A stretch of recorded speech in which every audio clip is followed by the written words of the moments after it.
Alors, voilà sur quoi je viens de tomber. Émeute attentat dans le 93. Dégradation, incendie, nombreux tirs de mortier. 7 individus interpellés. Voilà. Donc, la Seine-Saint-Denis, c'est la Californie sur la mer. Ouais, Macron. Ouais. Je suis très curieux de savoir à quoi ils vont être condamnés. La guerre continue avec les Poutines de l'immigration. C'est quasiment tous les jours en France des tirs, mortiers, cocktails, molotov. C'est moi ou ça ressemble à une guerre civile à basse intensité? Bah, je suis entièrement d'accord avec toi. Donc, individus interpellés, ok, interrogés, ok, et relâchés le jour même en leur disant que c'est pas bien de faire comme ça. Encore et encore, que c'est Macron. Hein, tout le monde le sait, c'était incroyable les années 90. Oh oui, en 90, moi j'avais 14 ans, ouais, franchement, il n'y a rien à voir avec aujourd'hui. On sortait, on pouvait traîner, il n'y avait pas de problème, il y avait de la bagarre, tout ça, ça arrive. Mais rien comme aujourd'hui, il y avait déjà des orques à l'époque, mais beaucoup moins. T'avais pas de voile, hein. Tu sais, ces grands draps noirs que les femmes d'une certaine religion sont obligées de mettre maintenant, il n'y avait pas ça à l'époque. Il n'y en avait pas.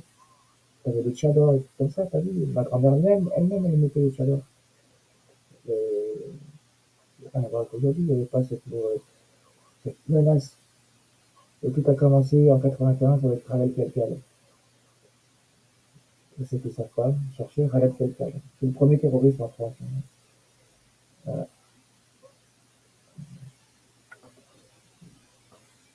La sécurité, ça patine à Pantine. Pourtant, on est fin décembre pour le soir de la dedans, on a déjà en avril. C'est wesh, wesh, qu'est-ce qu'ils viennent faire la fête quand même en Saint-Denis? C'est merveilleux avec ces petits temps, c'est la rébellion du 31 décembre, tous les jours, dans les banlieues islamisées. Tu as raison, Jessica. Quoi encore? La CAF et le 5 du mois, non? Attendez un peu, merde, vous allez recevoir les 4 000 € dans mon poche. Des immigrés encore et encore. Et surtout des musulmans, des immigrés musulmans, il faut bien préciser. Parce que c'est des pays musulmans qui viennent. C'est vraiment une invasion religieuse, qu'on considère aussi, en plus d'une invasion de remplacement. C'est vraiment, c'est aussi religieux, je pense. Mais bon, on n'a plus le droit de rien dire, de toute façon. On n'a plus le droit de rien dire. Dire ce qu'on pense, on n'a plus le droit maintenant. Il faut qu'on trouve des nouvelles expressions pour pouvoir en parler entre nous, parce que aussi, on peut plus rien dire. Moi, je sais que j'ai été entendu par les flics, parce que je dis qu'on n'est plus chez nous. Et qu'est-ce que ça veut dire? Bah oui, je leur ai dit, bah, on n'est plus chez nous. Regardez ce qui se passe dans tout le pays, on n'est plus chez nous. Ils nous imposent une religion, en tout, maintenant. Enfin, je trouve que quand même, dit, oh, moi, nous, on s'intéresse pas à ça.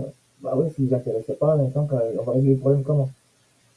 Par contre, ils viennent m'emmerder moi, hein. De base, je suis victime, hein, je me fais agresser par deux Algériens, père et fils. Je dépose plainte. Le mec, il assume pas ses actes et il raconte que j'ai eu des propos racistes.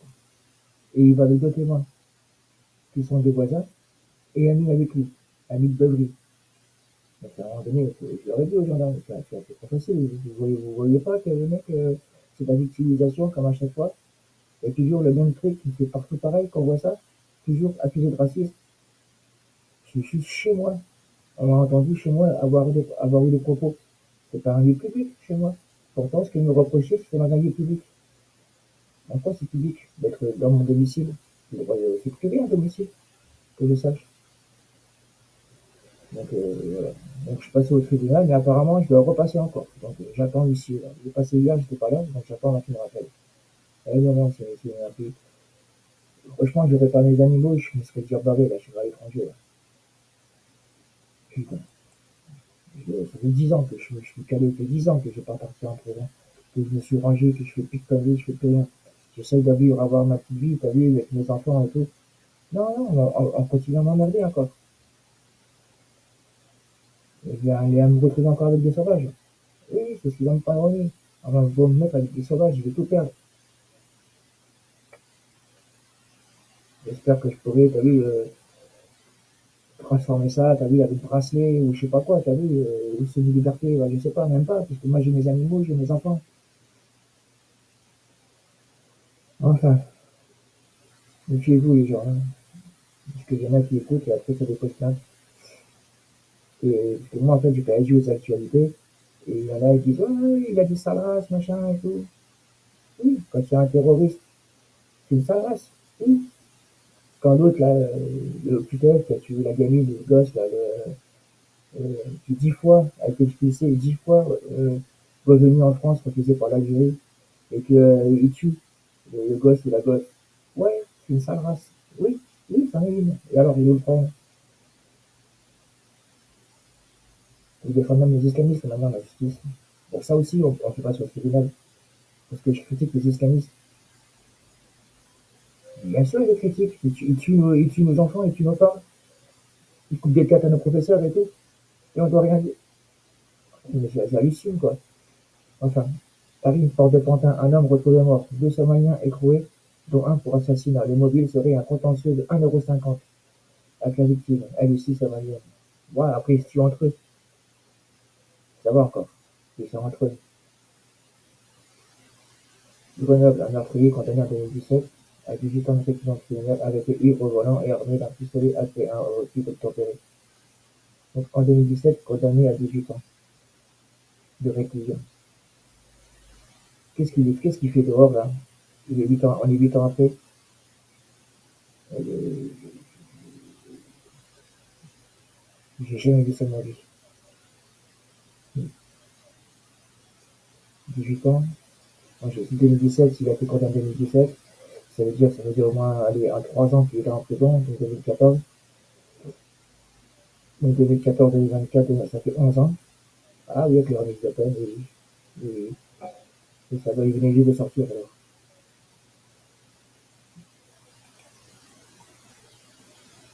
Un coup de couteau, pied dans le visage. Un jeune de 17 ans, poursuivi en pleine rue puis attaqué devant un lycée par une bande, vraisemblablement de rivalité entre quartiers. Oui, bien sûr. Tu vas voir que le mec, c'était un blanc, hein, qui se faisait poursuivre par des orques. Des rivalités de quartier. Hier, Wolgers, à propos des manifestations islamistes à Rotterdam. Monsieur le Président, nous sommes devenus des étrangers dans notre propre pays. Eh oui, c'est la vérité. Et nous aussi. Et le pire, c'est en Angleterre. Il faut savoir un truc, c'est qu'en Angleterre, ils ont mis un islamiste à la tête de l'équivalent pour nous, hein, du ministère de l'Éducation. Un islamiste. Voilà. Alors, vous savez comment on la connaît, les islamistes? Vous savez, c'est ceux qui appliquent les textes, hein, vraiment, pour ce qui est écrit, ils l'appliquent.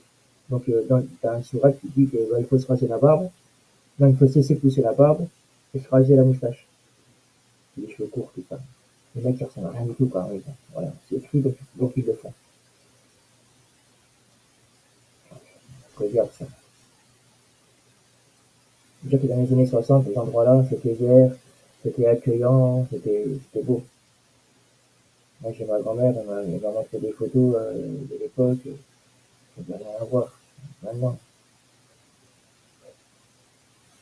règlement de compte entre bandes, la police municipale sonnée par sa hiérarchie de ne pas intervenir. Ah bah oui, évidemment. Bon, après, s'ils se tuent entre eux, les mecs, on peut comprendre. Si c'est entre eux, ça va. 4 surveillants introduisaient des téléphones et du cannabis au centre pénitentiaire. Interdiction difficile de travailler dans la fonction publique requise pour 3 d'entre eux. Et il n'y a pas de prison?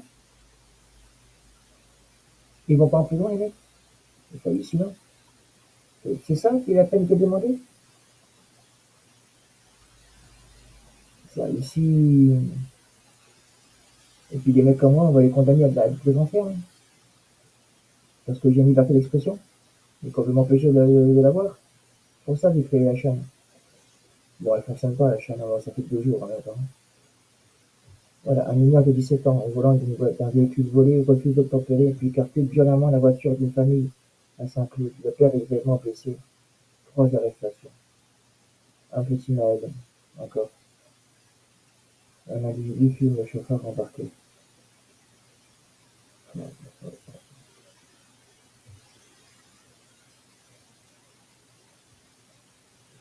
J'espère qu'il n'y a pas d'enfant dans l'histoire. J'espère qu'il n'y a pas d'enfant.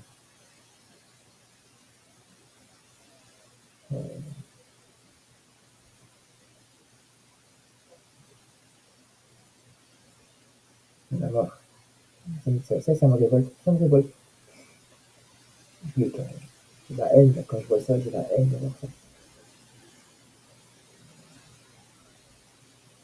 Jérémy André fut tué près du vieux château, la piste d'un trafic de drogue évoquée. Alors en même temps, quand on voit tout ça là, hein, le mec, il reconnaît son deuxième prénom. On voit que le mec, il est musulman. On le voit direct. Je suis désolé, hein, ça se voit direct. C'est typique des bars de musulmans. Ça. Et je me demandais si la moustache était rasée, mais non. Je vais voir ce qu'il dit là. Je mettrai direct madame Régie en garde s'il était flic. Jérémy qui n'était pas en prison grâce à son enfant à naître. Un cambrioleur de civilisme, avant en prison. Si le loi était appliquée, il serait sûrement encore en vie. Alors moi, je vais dire, vu son physique, je serais pas surpris que ce soit un converti.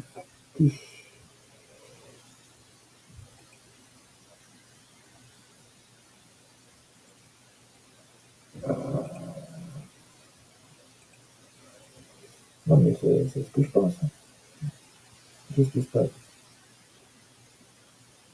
Franchement, parce que je m'en bats.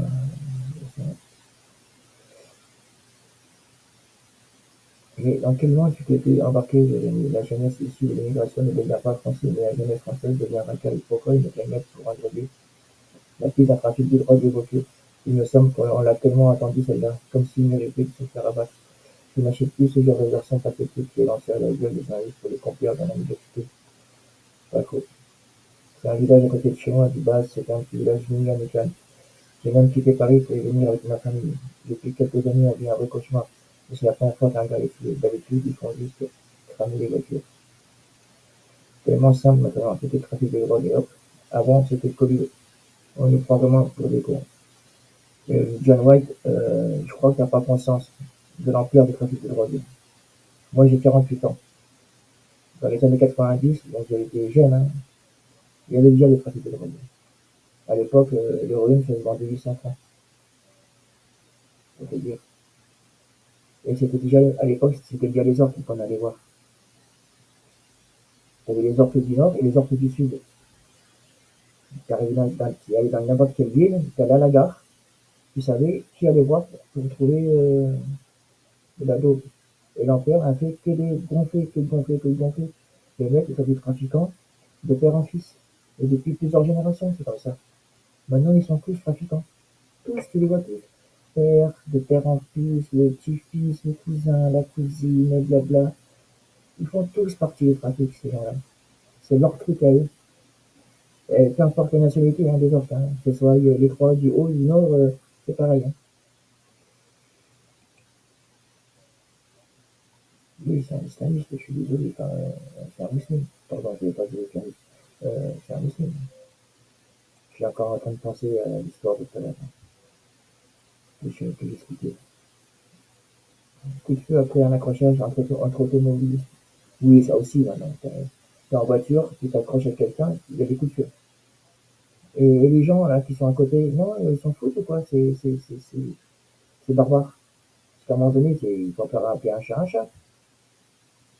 À l'époque, les Romains, ils combattaient les barbares. Nous maintenant, les barbares, on les accueille les bras grands ouverts. Villeurbanne, un jeune homme entre la vie et la mort après avoir reçu une vingtaine de coups de couteau dans un quartier gangréné par le trafic. Coups de couteau, armes, coups de feu. Puis c'est Lyon, c'est pas surprenant. Lyon. Caroline Pugozzi, journaliste LCI, sur les propos identitaires du cardinal Sarah. Quand on est un cardinal africain, on peut dire ce qu'on veut. Personne n'ose rien dire. On n'autoriserait pas ça d'un cardinal italien, même d'un français, tout simplement, un blanc. Être identitaire, c'est mal vu. Non, c'est pas être mal vu, être identitaire. C'est aimer son pays, c'est aimer sa culture, ses racines, c'est défendre tout ça. Voilà, c'est comme ça que moi je vois le truc. En quoi c'est mal d'être identitaire? Les gauchistes, ils disent qu'ils sont bien identitaires, mais pas pour eux, pour les étrangers, ils le sont. Nous, c'est pour notre pays. On défend notre pays, on aime notre pays et sa valeur et notre culture, notre histoire. C'est-à-dire, moi, j'ai un nom de famille, il y a 1000 ans en arrière, quand il y a eu le premier recensement, il existait déjà. C'était un nom qui était en relation avec les familles de confiance du seigneur des terres, ou du roi, je sais plus à l'époque, c'était quoi. Faudrait que je regarde à nouveau. Voilà. Et j'en suis fier.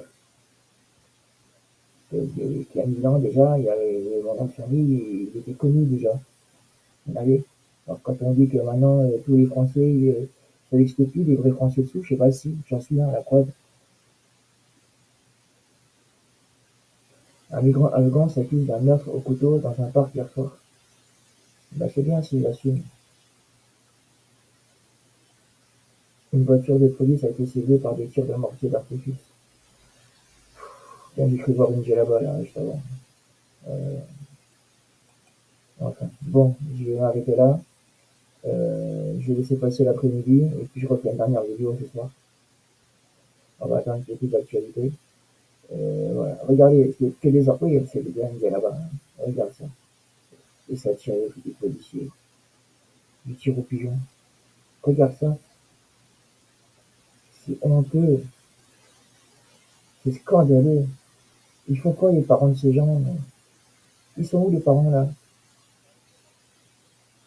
Pourquoi on ne voit jamais les parents descendre dans la rue, tous ensemble? Allez, maintenant vous arrêtez vos conneries, vous rentrez à la maison. Il n'y a pas ça. Chez ces gens-là, ça n'existe pas. Ça, on le voit que dans nos familles à nous.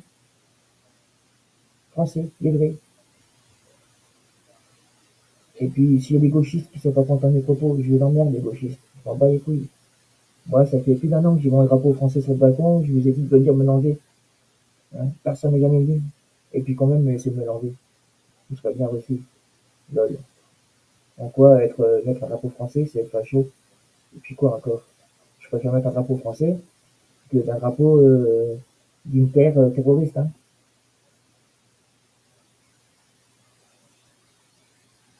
Bon, allez, à tout à l'heure. Bisous.